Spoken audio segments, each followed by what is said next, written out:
We need to get into top 50 countries. Now we are at position 144. The trust of citizens to militia, 70%. We use the experience of Georgia, who advise to pay attention to police, to militiamen, who are considered to be civil servants that people face mostly.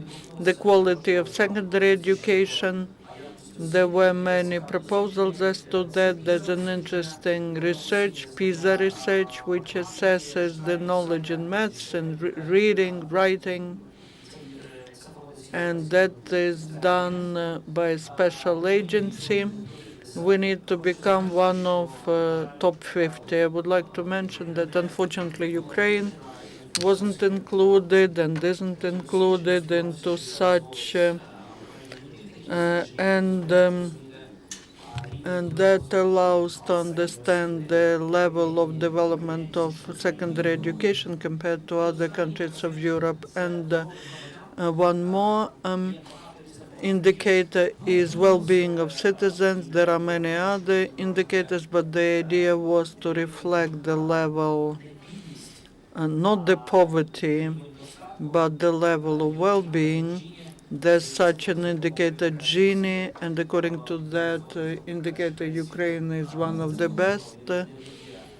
It's not exclusive indicator, so we requested the World Bank, and the World Bank agreed to help us develop this indicator, which would reflect not the degree of development, but what is the level of defense and so on. That is quite a difficult issue, how to calculate it. There's Gini and also in Euromonitor. But in the present situation of Ukraine, we need to find another indicator, and we are grateful that the World Bank helps us to develop this indicator. That is it. These are key indicators that we developed, and now as to the factor of the growth, we finished this putting into the system these factors of growth, and now we are also ready to, we're involving experts into this work, and that is what is related to operational level, strategic level. Now at the operational level, we continue to work on donor conference and the plan of restoration, renewal of the country plan 2017. We received all the sectoral contributions from ministries, and that was the members of coordination group are working on that, and we will have the meetings of the sectoral groups involving the foreign experts, and then we will finalize the plan, and it is to be finalized till the 15th of December to present it to our colleagues in the European community. Now talking about tactical level, the tactical level is coalition agreement. I believe now political parties are working on that. Last Friday, they published the second version of coalition agreement on the websites of all parties that participate in the discussions, and I, as the deputy head of the presidential administration and head of the Committee on Reforms, I would like to see this coalition agreement to become an instrument for the government to implement the reforms. The coalition agreement is very detailed. It has all the time frames. Some things disappeared from it, but I believe that during discussions in factions, maybe certain things will be back.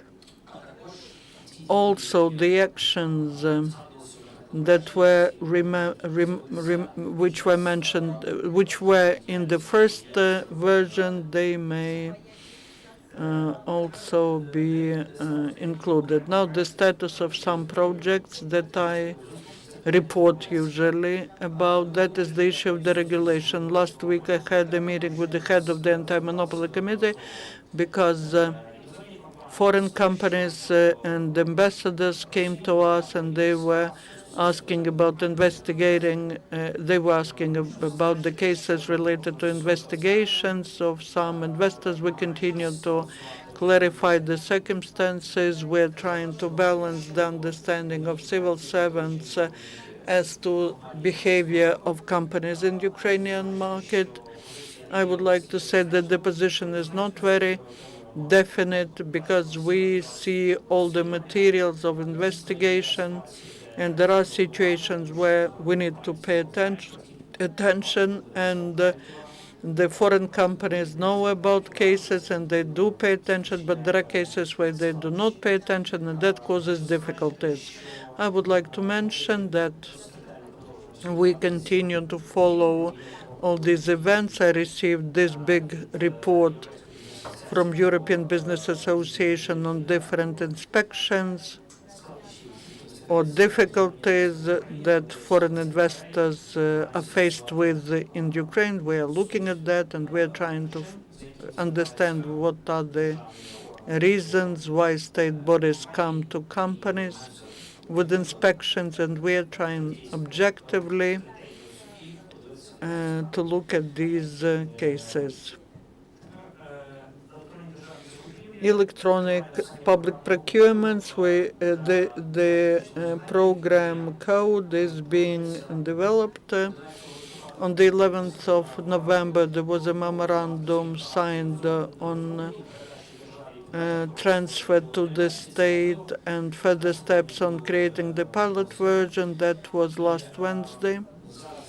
And now the Transparency International is the entity that orders the system, and when the work will be completed, we believe that in the beginning of December it will be tested, and the State Department of Affairs, the Ministry of Justice, the Ministry of Economy, Kiev City Administration, and Energatom, they are ready to test this system for electronic public procurements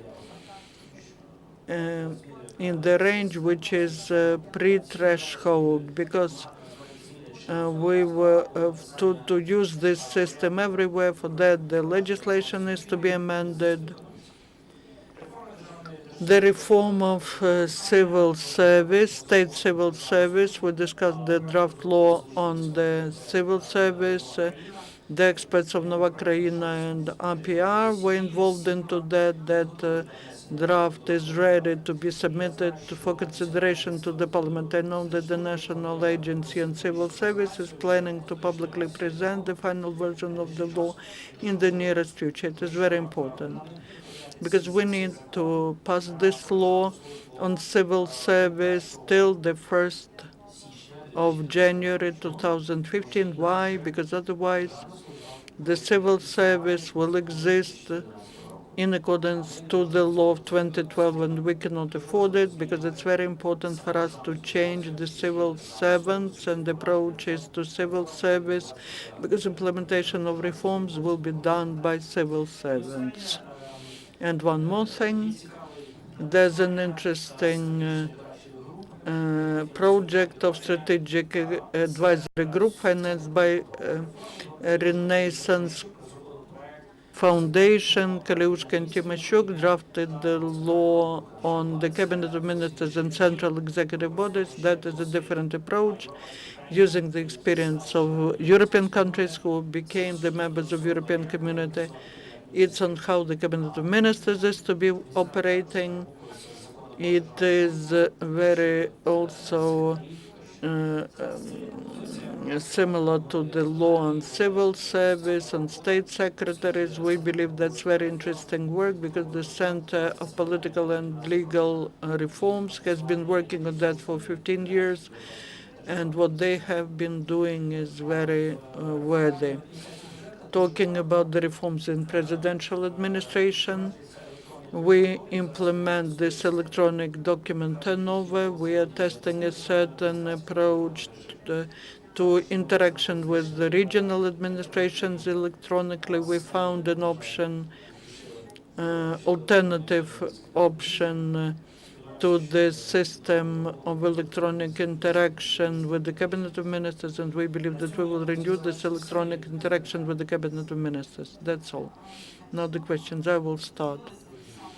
And there's a 10th version of potential candidates to the positions of the ministers, and according to one of the versions, you were offered the position of the Minister of Economy. And the question, have you been offered, and what's your decision? You know, I've heard about that proposal just like you on TV. No one has come up with the proposal to me. No one proposed me work on TV, but that's like electronic distance proposal. But we need to talk not about portfolios. We need to talk about what. It is important to discuss coalition agreement, specific content and specific actions. Then the coalition will be formed. There are procedures which are in the Constitution.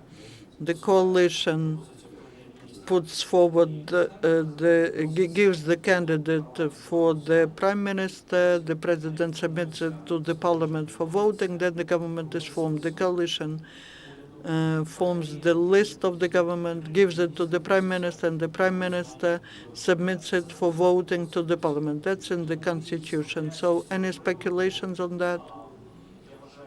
I believe they are wrong and too early, because if you see, according to Ukrainian constitution, the decision is to be made by the coalition. Whether we have any further questions? My question, how would you comment a statement that the donors conference will be delayed by the moment when reforms will start? And what you mean in general, reformatting in general is too general. What did you mean specifically? Let me explain in more detail. My recent meetings with the IMF, with the European Support Group, with the representatives of the European community. We have a broad expert community here working in Ukraine. Now, our major task is to develop the agenda, the operational plan for renovation of the country and revival of the country. And I believe that this agenda should be coordinated with the coalition agreement.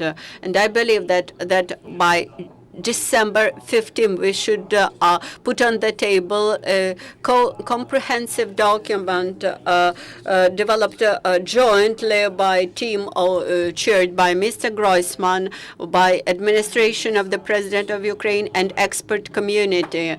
The questions, the issues set up by donors as of today are as follows. They would like to see the outputs of the previous government work, the first outputs of the current government work, and to forecast steps for the future. This is extremely important because, unfortunately, by now we had not very positive output. And as of today, responsibility stays within the Verkhovna Rada and the government. Some steps were made, but those steps are not very impressive and definitely insufficient to move forward.